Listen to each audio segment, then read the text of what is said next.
오늘 함께 보실 하나님의 말씀은 시편 39편 4절에서 6절 말씀입니다. 말씀을 나누기 전 먼저 카리스를 준비해 주시기 바랍니다.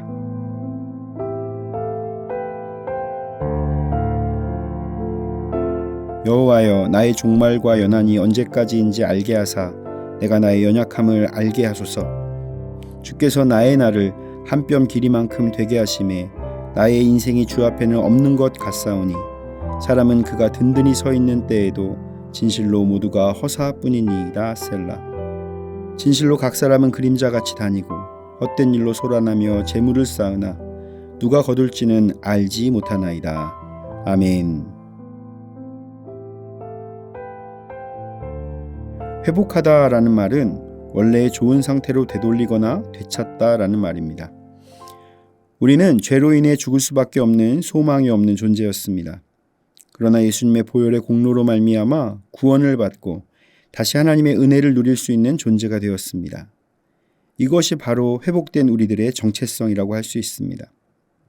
우리가 회복된 것은 이 땅에서의 명예나 부귀, 건강과 같은 것이 아니라 우리의 영혼이 다시 하나님과 교통하고 연합하는 자가 되었다는 것입니다. 그래서 성경 안에서는 우리의 인생을 이 땅에서 짧은 인생이라고 말합니다. 히브리서 11장에서 우리들은 이 땅에서 외국인과 나그네와 같은 자들이며 본향을 찾는 자임을 말하고 있습니다. 우리가 이 땅을 살아가면서 나그네와 같이 짧은 연수를 머물고 다시 믿는 자들의 본향인 영원한 하나님의 나라로 돌아가게 되는 것입니다. 하나님의 시간은 베드로후서 3장 8절 말씀과 같이 하루가 천년 같고 천년이 하루 같다라는 것을 잊지 말아야 합니다. 우리는 이 영원한 하나님의 나라를 소망하고 이 땅에서의 삶을 하나님의 때를 준비하는 자로 살아가야 할 것입니다. 우리가 하나님의 회복시키심을 경험하려면 첫째로 나의 연약함을 깨달아야 합니다. 누가복음 12장에는 어리석은 부자의 비유가 나옵니다. 이 부자의 비유를 하게 된 배경은 한 청년이 예수님께 나와서 내 형에게 명령해 주셔서 유업을 나와 나누게 해달라는 부탁을 한 것에서 시작되었습니다. 이 청년은 예수님의 말씀을 열심히 듣고 있다가 한다는 소리가 이 땅에서 내가 잘 살 수 있도록 형에게 유산을 분배해 달라고 말하고 있는 것입니다. 그러자 예수님은 삶과 모든 탐심을 물리치라고 하시면서 어리석은 부자의 비유를 말씀하셨습니다. 어리석은 부자의 내용은 이렇습니다. 한 부자가 한 해의 농사를 잘 지어서 소출이 풍성하게 되었습니다. 그러자 그 곡식을 쌓아둘 곳이 없으니 어떻게 할지를 고민하다가 곳간을 헐고 더 크게 지어서 거기 쌓아두면 되겠다라고 생각했습니다. 그런데 그 부자의 물질을 쌓아두는 목적이 평안히 쉬고 먹고 마시고 즐거워하자는 것이었습니다. 그러자 하나님께서 어리석은 자여, 오늘 밤에 내 영혼을 도로 찾으리니 그러면 내 준비한 것이 누구의 것이 되겠느냐라고 하십니다. 예수님은 이 부자의 비유를 통해서 사람의 생명이 넉넉한 때에 있지 않다는 것을 상기시켜 주십니다. 그리고 우리가 이 땅을 살아가며 누리는 모든 풍요, 고통이 다 하나님의 주권 아래 있다는 것을 알려주신 것입니다. 우리는 때때로 인생의 주인이 누구인지를 잊고 살 때가 많습니다. 우리는 유한하고 연약한 존재라는 것을 잊지 않아야 합니다.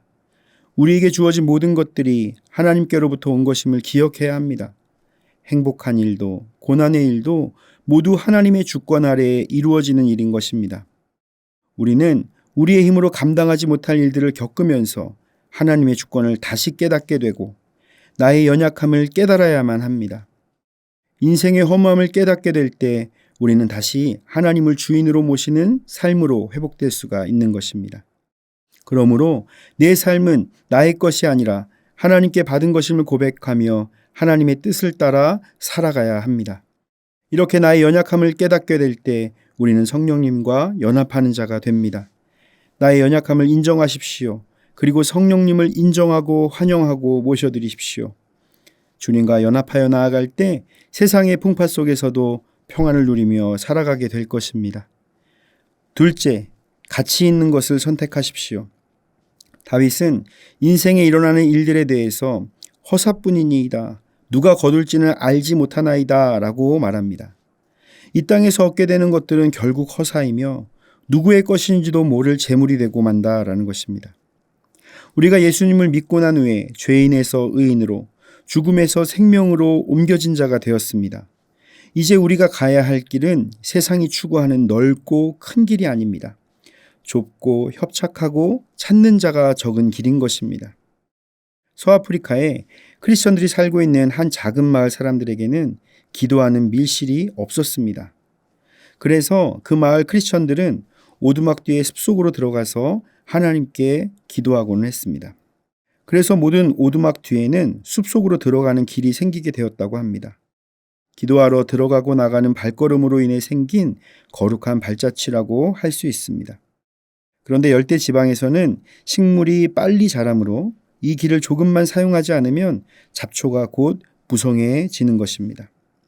그리하여 다른 크리스천들이 지나가다가 그 길에 잡초가 무성한 것을 보면 근심스러운 표정으로 형제여, 그 길에 뭐가 많이 생겼군요 라고 말한다고 합니다.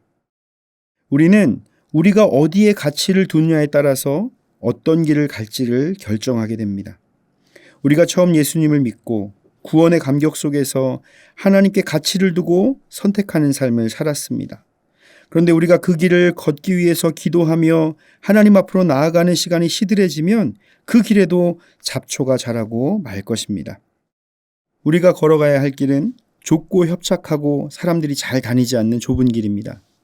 그 길을 걸으면서 나의 발자국을 남기고 그 길을 걷고 또 걸으며 길을 다지는 것이 필요합니다. 나의 신앙의 길에 잡초가 나지 않았는지, 그 길을 안 걸어서 다시 걷기가 힘들지는 않는지를 점검하시기를 바랍니다. 그래서 오늘 우리가 걸었던 그 좁은 길이 온전히 회복되어지고 하나님께 가치를 두고 좁은 길로 걸어갈 수 있는 저와 여러분들 되시기를 축복합니다. 사랑하는 성도 여러분, 우리는 나의 연약함을 인정하고 하나님의 주권을 따르는 자입니다. 이렇게 걸어가는 길이 좁은 길인 것입니다. 내 삶의 주권을 온전히 하나님께 맡기시기를 축복합니다. 그리고 믿음의 좁은 길을 걸어가던 나의 발자국이 시들해지지는 않았는지 점검하시기를 바랍니다. 우리가 다시 좁은 길을 걷기를 결심하며 나아갈 때 성령님께서 우리와 함께 하시고 새 힘을 주실 줄 믿습니다. 하나님과의 관계가 온전히 회복되는 복된 삶이 되시기를 예수님의 이름으로 축원을 드립니다. 다 함께 기도하겠습니다. 인생의 주관자가 되시는 하나님, 어리석은 부자와 같이 나그네와 같은 인생에 집착하며 영원한 가치를 잊어버리지 않게 하옵소서. 주님의 은혜를 회복하고 믿음의 길을 걸어가게 하옵소서. 나의 연약함을 고백하고 주님의 도우심을 구하며 주님과 함께 동행하는 자가 되기를 원합니다. 성령님 인정하고 환영하고 모셔드리오니 오늘도 우리 안에 충만하게 거하시고 우리를 인도하여 주옵소서. 예수님의 이름으로 기도드립니다. 아멘. 하늘에 계신 우리 아버지, 아버지의 이름을 거룩하게 하시며 아버지의 나라가 오게 하시며 아버지의 뜻이 하늘에서와 같이 땅에서도 이루어지게 하소서. 오늘 우리에게 일용할 양식을 주시고 우리가 우리에게 잘못한 사람을 용서하여 준 것 같이 우리 죄를 용서하여 주시고 우리를 시험에 빠지지 않게 하시고 악에서 구하소서. 나라와 권능과 영광이 영원히 아버지의 것입니다. 아멘.